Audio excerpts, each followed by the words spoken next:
Second Kings chapter 11.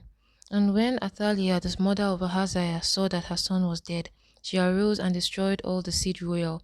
But Jehosheba, the daughter of King Joram, sister of Ahaziah, took Joash the son of Ahaziah, and stole him from among the king's sons which were slain.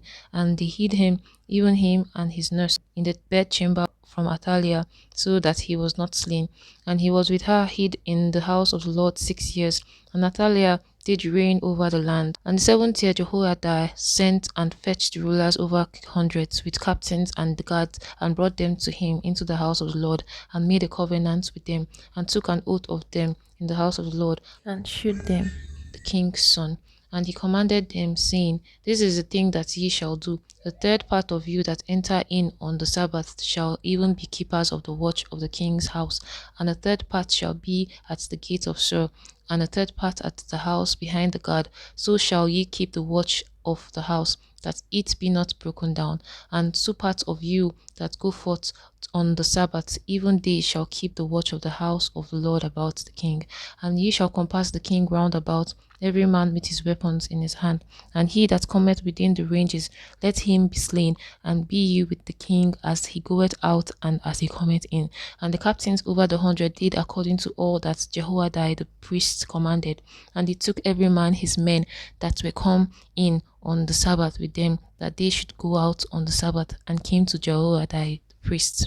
And to the captains over 100 did the priest give King David's spears and shield that were in the temple of the Lord. And the guards stood, every man with his weapon in his hand, round about the king, from the right corner of the temple to the left corner of the temple, along by the altar and the temple. And he brought forth the king's son, and put the crown upon him, and gave him the testimony. And they made him king, and anointed him, and they clapped their hands, and said, God save the king. And when Athaliah heard the noise of the guard and of the people, she came to the people into the temple of the Lord. And when she looked, behold, the king stood by a pillar, as the manner was, and the princes and the trumpeters by the king.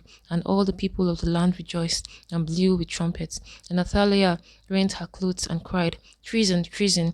But Jehoiada the priest commanded the captains of 100, the officers of the host, and said unto them, Have her fought without ranges, and let him that followeth her kill with the sword. For the priest had said, Let her not be slain in the house of the Lord. And they laid hands on her, and she went by the way by which the horses came into the king's house, and there was she slain.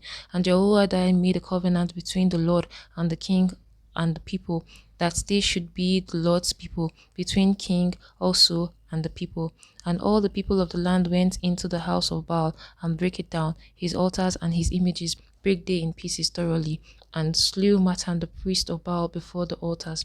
And the priest appointed officers over the house of the Lord, and he took the rulers over hundreds, and the captains, and the guards, and all the people of the land, and they brought down the king from the house of the Lord, and came by the way of the gates of the guard to the king's house, and he sat on the throne of the kings. And all the people of the land rejoiced, and the city was in quiet. And they slew Athaliah with the sword beside the king's house. 7 years old was Jehoash when he began to reign.